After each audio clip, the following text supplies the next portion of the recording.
საკანონმდებლო ცვლილებების შესაბამისად სემექს ელექტროენერგიის, ბუნებრივი გაზისა და წყალმომარაგების სექტორთან ერთად მელიორაცია ირიგაციის რეგულირება დაევალა. შესაბამისად, მარეგულირებელი კომისია უზრუნველყოფს როგორც სექტორის მონაწილეთა შორის ურთიერთობის მოწესრიგებას, ასევე განსაზღვრავს სატარიფო პოლიტიკასაც. ამ ახალი მიმართულებების რეგულირების დეტალებზე და დაგეგმილ რეფორმაზე დღეს ჩვენს სტუმრად სემეკის თავმჯდომარე დავით ნარმანია გვყავს, რომელსაც გავესაუბრებით დეტალებით სტუდიაში. ბატონო დავით, მადლობა მობრძანებისთვის, მართლაც ახალი მნიშვნელოვანი ამბავია და კარგია რომ ჩვენს გადაცემაში, ჩვენ სტუდიაში შეგვიძლია ამ რეფორმის დეტალების განხილვა. ესე იგი უნდა დავადგინოთ ირიგაცია, მელიორაციის ტარიფი, ხო, წლის ბოლომდე რამდენადაც ცნობილია. აი, დეტალები ზოგადი შესავალი გავაკეთოთ ამასთან დაკავშირებით, თუ რატომ გადაწყდა ამ სფეროს რეგულირება და შემდეგ უკვე ფასის დადგენის, ან ტარიფის დადგენის მექანიზმზეც რო გითხრათ და როდის ველოდოთ ფას წარმოქმნას ამ მიმართულებით. დილამშვიდობისა, მოგესალმებით, მივესალმები ტელემაყურებლებს პირველ რიგში.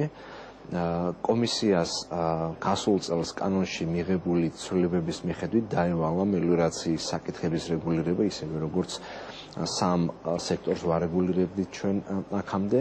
სამი მთავარი ფუნქცია დაგვემატა ჩვენ კანონით. პირველ რიგში ეს არის შესაბამისი მარეგულირებელი წესებისა და ნორმების დადგენა, სატარიფო რეგულირების საკითხების შემუშავება და დამტკიცება და ამ სექტორში არსებული დავების განხილვა. ვინაიდან და რადგანაც სემეკი არის დავების განხილველი პირველი ინსტანცია ელექტროენერგიის, გაზმომარაგების და წყალმომარაგების საკითხებშიც, აქაც ეს ინსტანცია იქნება სემეკი და თუ რამე დავა წარმოიშობა ერთის მხრივ წყლის მიმწოდებელ კომპანიასა და ანუ მელიორაციასა და მეორეს მხრივ წყლის მიმღებს, ანუ ფერმერებს, გლეხებს შორის, წყალმომხმარებელთა ორგანიზაციებს შორის, ესეთ დავას განიხილავს სემეკი. ამდენად ეს ძალიან აადვილებს სადავო საკითხის გადაწყვეტას, ვინაიდან ჩვენ სწრაფად ვიხილავთ, მოსაკრებელი არ არის დადგენილი ჩვენთან დავების განხილვაზე, აქედან გამომდინარე ძალიან მოსახერხებელი ინსტანცია. აი, მაგი მაინტერესებდა, რამდენად გათვალისწინებულია მომხმარებლების უფლება ტარიფის დადგენის მეთოდოლოგიაში და აი მეთოდოლოგიაზე ერთი-ორი სიტყვა რო გითხრათ. მომხმარებელთა უფლებებს და ასევე მელიორაციის უფლებებს, მოვალეობებს, წყლის მიწოდება მოხმარების წესებს და ასე შემდეგ, ეს ყველაფერი ერთ დოკუმენტში არის თავმოყრილი, რომელიც კომისიამ დაამტკიცა ახლახან, ეს არის საირიგაციო წყლის მიწოდების და მოხმარების წესები, აღნიშნული დოკუმენტი საჯაროდ უკვე გამოქვეყნებულია, საკმაოდ დეტალური დოკუმენტია, სადაც ტერმინთა განმარტებებით დაწყებული, სადავო საკითხების გადაწყვეტის ძირითადი დებულებებით დასრულებული, ასევე ვის რა უფლება აქვს, მოვალეობა აქვს და ასე შემდეგ, როგორ უნდა მოხდეს მაგალითად თქვა განაცხადის გაკეთება, ტიპიური განაცხადის ფორმებიც დავამტკიცეთ. ერთი სიტყვით, ერთ დოკუმენტში გავწერეთ ყველა პროცედურა და ძალიან გავამარტივეთ ეს საკითხები. თქვენ თავში ახსენეთ ასევე ტარიფთან დაკავშირებული ნაწილი და მეთოდოლოგიის ნაწილი იქნება საინტერესო. თქვა ის, რომ ტარიფის განგარიშების მეთოდოლოგია დაამტკიცა მარეგულირებელმა კომისიამ. კომისია გადაითვლის ტარიფს, რომელიც ადრე დაახლოებით 13 თუ 14 წლის წინ ჰქონდა დადგენილი სემექს, უბრალოდ მაშინ მხოლოდ ტარიფის დადგენის უფლებამოსილება ჰქონდა, თუმცა გამომდინარე იქიდან, რომ სახელმწიფო მნიშვნელოვნად არის შეხიდებული სოფლის მეურნეობას ძალიან ბევრ მხარდამჭერ პროექტებს ახორციელებს და მათ შორის მელიორაციის კომპანიის სუბსიდირებას ახდენს, ტარიფის ზრდა ამ ეტაპისთვის ნავარაუდევი არ არის. ყოველ შემთხვევისთვის ფისკალური, ფინანსური ტვირთი ფერმერებს, გლეხებს, წყალმომხმარებელთა ორგანიზაციის წევრებს არ გაიზრდებათ. კი ბატონო, კარგი ასე ვთქვათ ამბავია წყალმომხმარებლებისთვის. რამდენადაც ჩვენთვის ცნობილია, უკვე აქტიურად მიდის მუშაობა ეგრეთ წოდებული წყალმომხმარებელთა ორგანიზაციების ფორმირებაზე, ვინც იქნებიან ძირითადი მომხმარებლები, ხო, ამ საირიგაციო მელიორაციის პროდუქტის. როგორ მიდის აქ თქვენი მუშაობა, ასე ვთქვათ, ეგრეთ წოდებულ წმოებთან, ამ წყალმომხმარებელთა ორგანიზაციებთან და ვთქვათ ამ მიმართულებით რა ცვლილებებს ველოდებით? ამ საკითხებზე ძირითადად მუშაობს გარემოს დაცვის და სოფლის მეურნეობის სამინისტრო, მუშაობს მათი მართვის ქვეშ მყოფი სახელმწიფო კომპანია საქართველოს მელიორაცია.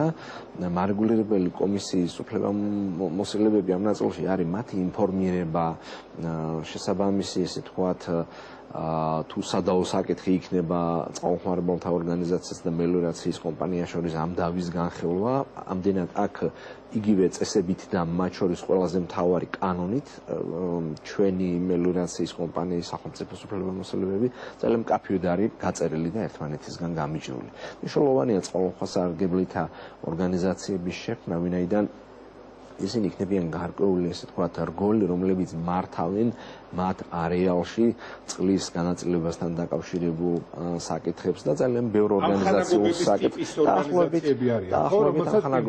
ორგანიზაციები არიან. აი, რამდენად არიან ჩართულები, იგივე ვთქვათ, თქვენ ახსენეთ, რომ თქვენ ინფორმირებას ახდენთ, ხვდებით მათი უფლებების და ასე ვთქვათ, მოვალეობების, ასევე ტარიფების საკითხთან დაკავშირებით მუდმივი კომუნიკაცია გაქვთ, ხა?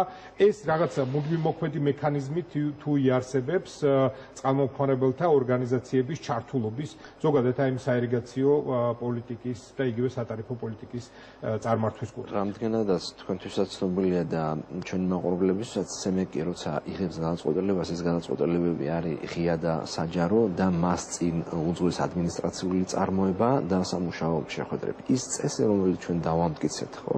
ამ წესის შემუშავებაში ჩართული იყვნენ ორგანიზაციების წარმომადგენლები, ფერმერები, საკუთრივ გარემოს დაცვის და სოფლის მეურნეობის სამინისტრო, მელიორაციის კომპანია და მაქსიმალურად ასე თქვათ შეჯერებული და მრავალ დისკუსია გავლილი დოკუმენტია. ჩვენ ახლა მომავალში შეხვედრას ვაპირებთ ასევე მელიორაციის წყალი არ გამოიყენება როგორც ისეთ მხოლოდ სარწყავად, არის სათევზე მეურნეობები, ეგრეთ წოდებული ტბორები, რომლებიც გამოიყენებენ ასევე ამ წყალს. მათთან ვაპირებთ მომავალში შეხვედრას, რათა მათი სპეციფიკა, საჭიროებები მოვისმინოთ.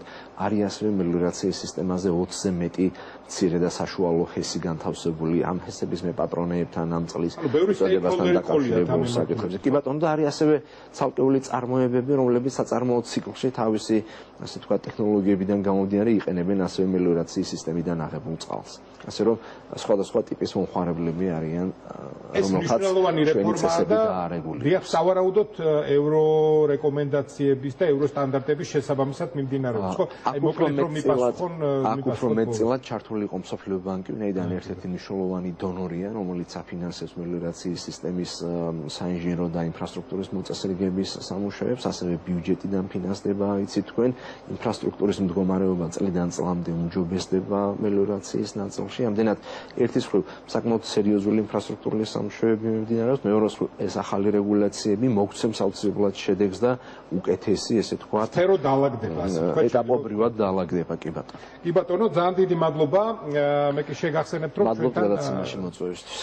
კი ბატონო, ჩვენთან სტუმრად იმყოფებოდა სემეკის თავმჯდომარე ბატონო დავით ნარმანია. ჩვენ კი ვაგრძელებთ გადაცემას.